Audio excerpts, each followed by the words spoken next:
पुढच्या बातमीकडे जाऊया। नीट यूजी 2026चा निकाल पुन्हा एकदा वादाच्या भोवऱ्यात सापडलाय। बीडमधील काही विद्यार्थ्यांनी उत्तरपत्रिकेनुसार अपेक्षित गुण आणि स्कोअर कार्डवरील गुणांमध्ये मोठी तफावत असल्याचा आरोप केलाय। बीडच्या सोहम गवते या विद्यार्थ्याला उत्तरपत्रिकेनुसार 522 गुण अपेक्षित होते। असं असताना स्कोअर कार्डमध्ये अवघे 95 गुण आले आहेत आणि त्यामुळे सोहम या निकालावरती आक्षेप घेतोय।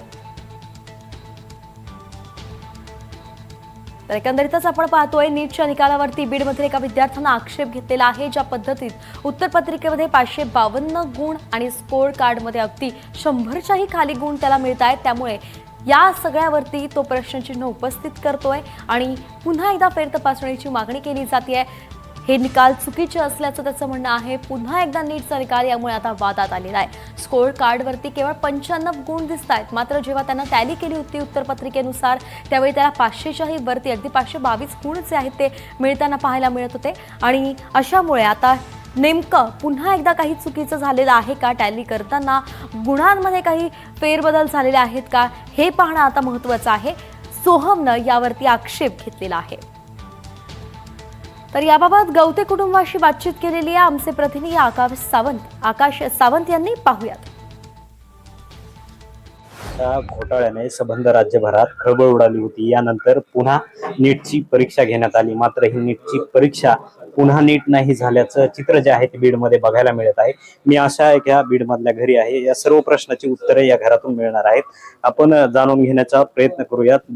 जे बीडमधील 2 विद्यार्थ्यांचे निकाल लागले ते धक्कादायक आहेत आणि या निकालाने जे आहे ते बीड जिल्ह्यातील नव्हे तर राज्यातील नीट परीक्षेच्या परीक्षेवरच प्रश्नचिन्ह निर्माण केला आहे। माझ्यासोबत त्याचे कुटुंबीय आहेत। वडील काय सांगाल, काय प्रकार आहे सर? 21 जूनला ज्यांनी ज्यावेळेस परीक्षा दिली, अगोदर त्यांनी ज्यावेळेस परीक्षा दिली ती कॅन्सल झाली, तो पेपर फुटी प्रकरणामुळे त्याच्यामध्ये त्याला 475 मार्क आले।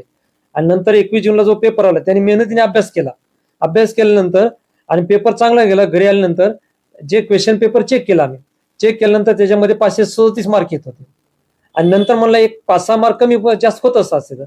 आणि ज्यावेळेस 13 ते 15 जुलैच्या दरम्यान त्यांनी पोर्टलवर त्यांची जी OMR शीट त्यांनी प्रोव्हाइड केली ती आम्ही इकडं रिलीज केली, त्यांनी आम्ही काढून घेतली। ही आहे त्याची ओरिजिनल OMR शीट NTA ची। आणि नंतर ज्यावेळेस रिझल्ट लागल्यानंतर ही जी ओरिजिनल आन्सर की आहे NTA ची, तर ती दोन्ही चेक केली तर त्याच्यामध्ये 522 मार्क येतात। आणि रिझल्ट लागल्यानंतर जो NTA ने जो रिझल्ट हे केला तर त्याची आम्ही प्रत काढली तर स्कोअर कार्ड त्याच्यावर 95 मार्क आले। आणि हे आम्हाला धक्का बसला, मुलाला तर धक्का बसलाच, परंतु हे दोन्ही ज्यावेळेस आम्ही तज्ञ प्राध्यापकाकडून आम्ही स्वतः 5-6 जण विद्यार्थ्यांकडून चेक केले तर 522 मार्क येतात सर्व जाऊन। तर आमची विनंती एवढीच आहे की आम्हाला थोडा न्याय द्यावा आणि हे सर्व झालं आम्हाला थोडा धक्का बसला जवळ। काय सांगाल, कशी मेहनत घेतली होती मुलांनी आणि एकंदरीत त्याला काय ट्युशन वगैरे? 2 वर्ष तो लातूरला होता आणि तिथलं जे मेसचं खाणं वगैरे ते त्याला त्याच्या तब्येतीला सुटेबल झालं नाही, म्हणून त्याला थोडा मूळ व्याधाचा त्रास झाला। ऑपरेशन झालं त्याचा अभ्यास झाला नाही आणि मग 1 वर्ष त्यांनी गॅप घेतला रिपीट। आणि मग त्यांनी इथं ऑनलाईन क्लासेस केले, आपल्या घरीच होता तो वरच्या रूम मध्ये, फक्त सकाळी आंघोळीला आणि थोडा नाश्त्याला यायचा आणि कंटिन्यू त्याचे लेक्चर आणि तो अभ्यास करत होता। एवढं सगळं होऊन एवढी सगळी मेहनत घेऊन आज मार्क जे बघताय ते मार्क निराशाजनक आहे। कसं निराशाजनक म्हणजे एक आमच्या डोळ्यामधून एवढे अश्रू आले की आमच्या थोडा अन्याय झालेला आहे।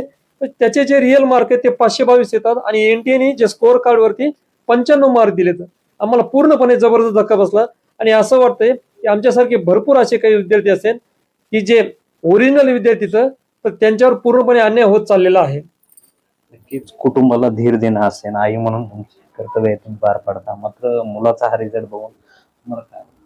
सर त्यांनी इतकी मेहनत घेतली की सर तो आम्ही असं सांगू पण शकत नाही सर। तो कधीच आमच्यात इन्व्हॉल्व होत नव्हता, कधीही आम्ही एनी टाइम त्यांनी त्याच्याकडे पाहिलं तर इतकं असं हे व्हायचं की तो रात्रंदिवस इतकी मेहनत करत होता।